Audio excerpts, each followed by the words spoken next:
Welcome to Andy's Garage. I'm Andy Phillips. Today I'm going to show you how to remove part of the bearing race from your hub shaft. Very simple, so let's go ahead and get started. To complete this, what you're going to need is a bearing separator and puller set. You can pick these up anywhere. This particular one I picked up at Harbor Freight. I'll put the amount along the bottom, but you can get these anywhere. Hardware stores, automotive stores. I believe you might even be able to rent this from places like Advance Auto. But what's included in here, let's go ahead and open that and I'll show you.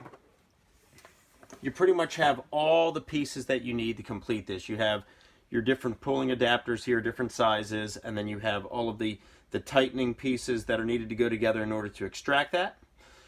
Next, what you're going to need is a ratchet if you're using this particular set. If you're not, I'm not sure exactly what the lead screw actual head size is, but on this one here it's a 17 millimeter, so you'll need a ratchet and then a socket with whatever size you need to tighten that lead screw.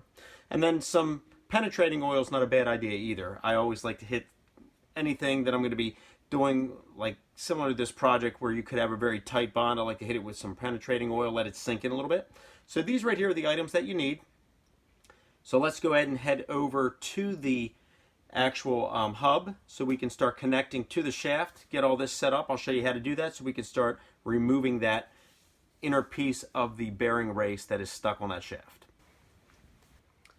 A good thing to do is, if you have either a spare rotor or the rotor it came off of, is to go ahead and bring the rotor in, because what we'll do is we'll take the studs and lug nuts and we'll go ahead and feed them through and tighten them on the other end.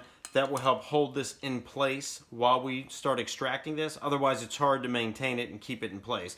We don't want to damage this particular hub right here because this is going back on the vehicle. So we want to keep the studs and the threads intact. We don't want to damage any of the threading inside the shaft here. So we want to keep all that intact. So we want to be very careful. So what I'm going to do, we're going to go ahead and bolt it onto this rotor, and then we'll be right back so we can go ahead and set up the actual extractor set for the bearing separator. Everything's been connected here, so I'll show you what I did. We turn the rotor over. Basically ran the studs through the opposite way. Went ahead and not fully tightened, but secured the lug nuts on there to keep it steady.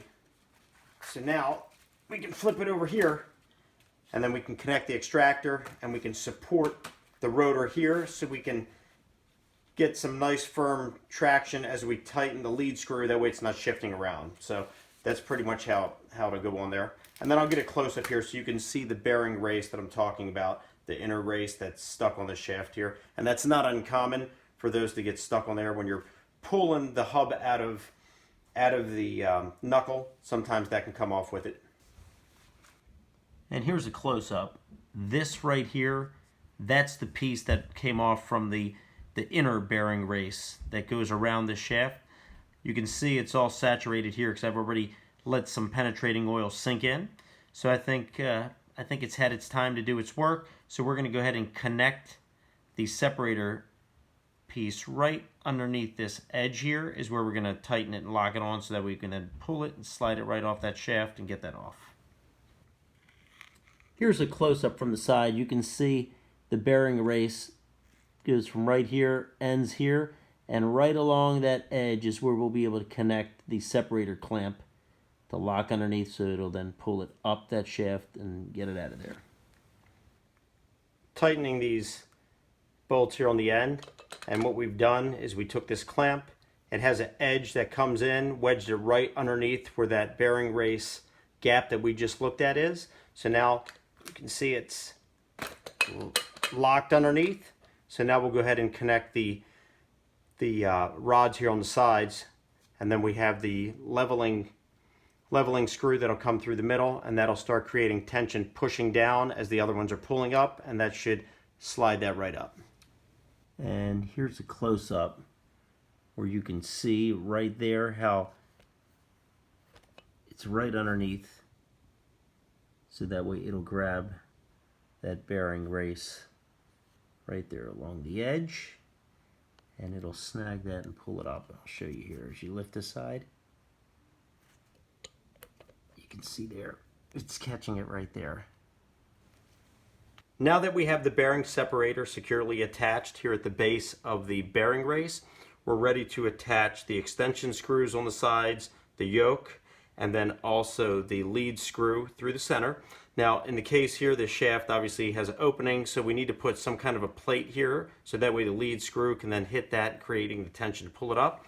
So I've just gone ahead and just put together just my own concoction here with some parts that I have. So that right there will be enough because the lead screw can go right down into there and get that tension. So what we'll take now is we'll take these extensions, screw them in on the sides.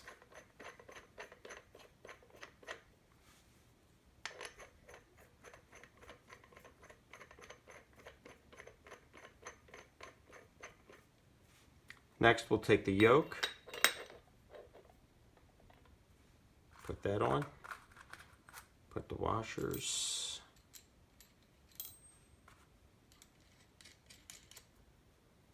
tighten this,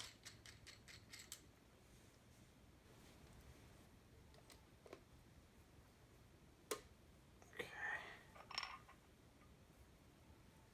Tighten that real good. All right, go ahead and feed our lead screw all the way in.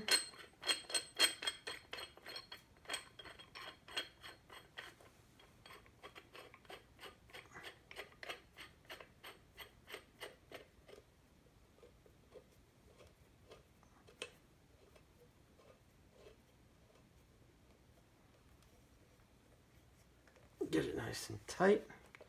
Everything is now tight and secure. So the next thing that we're going to do, we're going to get our ratchet with our 17 millimeter right here. Connect it up here on the top.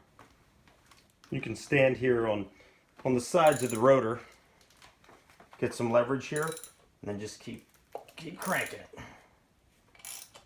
You can feel it already coming up.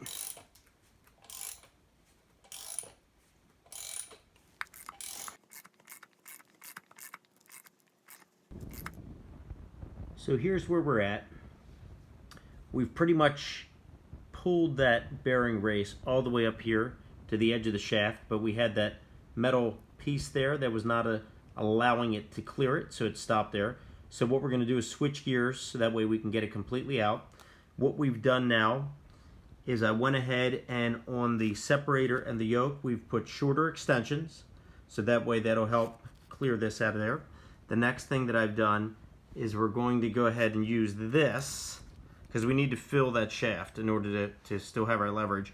So what we're going to do is we're going to take this socket, because this socket is big enough to where it's going to go here on the inside of the lip. It's not going to touch the threads and damage anything.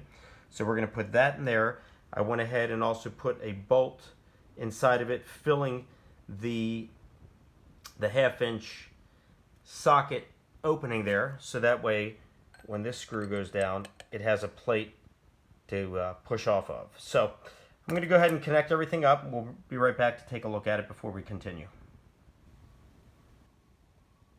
And there's everything connected. We have the screw coming down, going into that socket with the bolt inside of it for leverage. We have the separator clamped right at the base of the bearing race. Shorter extensions have been tightened as well. So we're ready to continue extracting that.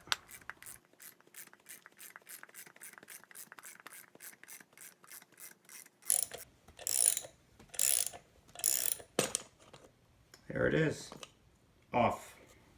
Let's go ahead and take everything off.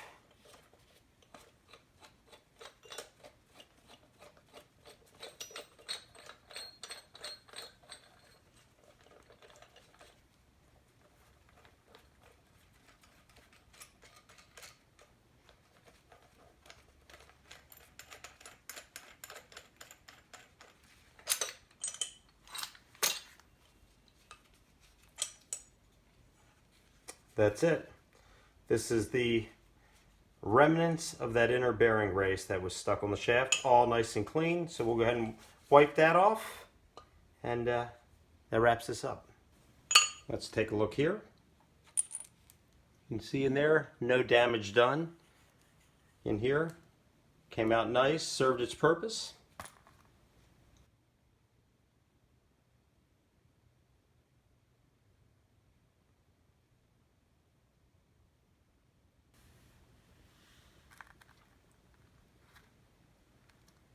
If you want to see how to remove the actual hub itself from the knuckle, you can check out my video via the link above where I showed how to remove the hub completely and get it to this point. Alright, well that pretty much wraps up this video on how to remove the bearing race from the hub shaft. I hope this video was informative. I hope it helped you out. Please send me any questions, any comments. I would love to hear from you. As always, I appreciate all the support. So please like this video, subscribe to this channel, and I'll see you next time.